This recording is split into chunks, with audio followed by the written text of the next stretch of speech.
You ever notice how being broke is weirdly expensive? Like, not metaphorically, not in some poetic life is hard way. I mean literally expensive. You miss one payment and now there's a late fee. You can't afford the big pack, so you buy the smaller one, which costs more per use. Your car makes a noise, you ignore it because, who has the money right now? And then 2 weeks later, that tiny repair turns into a full-blown financial jump scare.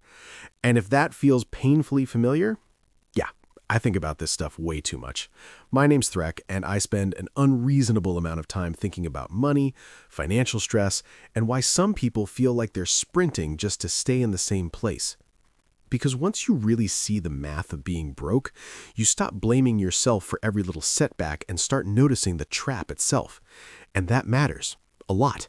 Because when you understand why it feels like you're paying double for everything, you can start building your way out of that cycle instead of just feeling ashamed inside it. The first thing to understand is that being broke usually forces you to make short-term decisions that are mathematically worse long-term. That's the trap. If you had extra cash, you'd buy the bulk groceries, fix the tire early, pay the bill on time, avoid the overdraft, skip the payday loan, maybe even stock up before prices jump again. But when money is tight, you don't get to choose the cheapest option. You choose the option you can survive today. And those are not always the same thing.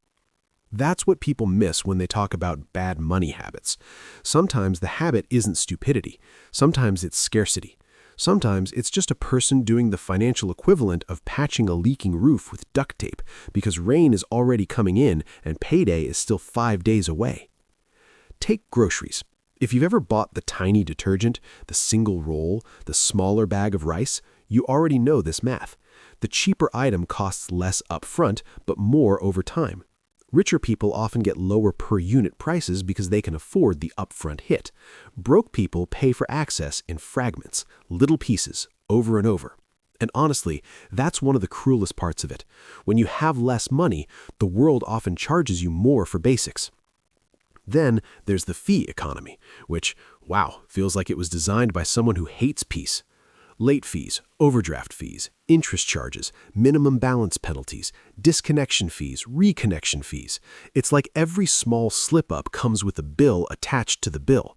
And once those fees start stacking, you're not just paying for the original problem anymore. You're paying for the consequence of not having a cushion. That's why having no buffer is so expensive.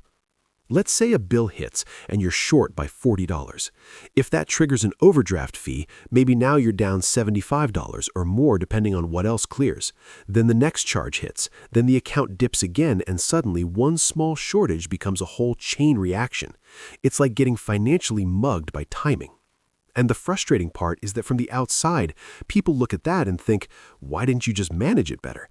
As if the person in the middle of the fire needed a lecture on smoke. Another way being broke costs more is through debt.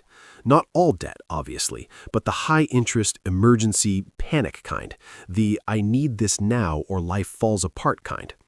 Because when you don't have savings, the credit card becomes the emergency fund. The payday loan becomes the bridge.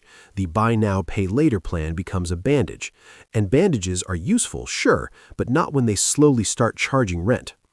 A $300 problem can become a $450 problem really fast once interest and fees get involved. And now you're not just solving the original issue, you're paying extra because you were vulnerable when it happened. That's the real math here. Being broke doesn't just mean having less, it means small problems expand faster. And then there's the hidden cost people don't talk about enough: exhaustion. When your money's always tight, every decision takes more energy. Should I pay this now or wait? Can I stretch groceries 3 more days? Do I fix the car or risk it? Do I pay off the card or keep cash in checking just in case something hits overnight? Richer people can waste mental energy on dumb things, like whether a chair matches the curtains. Broke people are doing battlefield math in the cereal aisle. That kind of decision fatigue matters because exhausted people make worse decisions, not because they're lazy, because they're tired. There's a difference. And when you're constantly mentally juggling due dates, balances, and emergencies, your brain starts optimizing for relief, not strategy. That's why the cycle keeps feeding itself. So what do you do with that? Because just saying being broke is expensive is true, but not very helpful on its own. The first move is to stop treating every financial problem like a moral failure. Sometimes it's a systems problem. Sometimes the math is genuinely stacked against you. That doesn't mean you're powerless, but it does mean shame is not a strategy.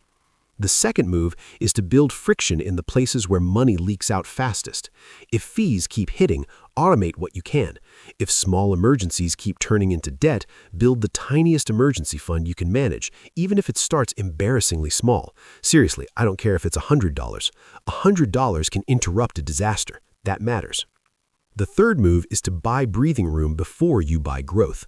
People love talking about investing, passive income, all that shiny future stuff.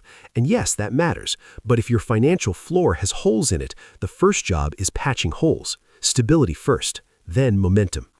And I know that can sound boring. It is boring. A lot of good financial decisions are weirdly unimpressive. No one throws confetti because you avoided an overdraft fee or finally built a starter buffer. But those quiet wins are often the beginning of everything getting better. Because once you stop paying the broke tax on every part of your life, even a little, your money starts going where you meant it to go. Not to penalties, not to panic, not to delay. So yeah, the math of being broke is brutal. You pay more for smaller options, more for bad timing, more for emergencies, more for borrowing, and more with your own mental energy. But seeing that clearly can change something important. It can help you stop confusing the trap with your identity. You are not the fee. You are not the overdraft. You are not the late payment. You're a person trying to build stability in a system that often charges extra for not already having it. And that's exactly why every little bit of margin matters. Every saved dollar, every avoided fee, every repaired leak in the system.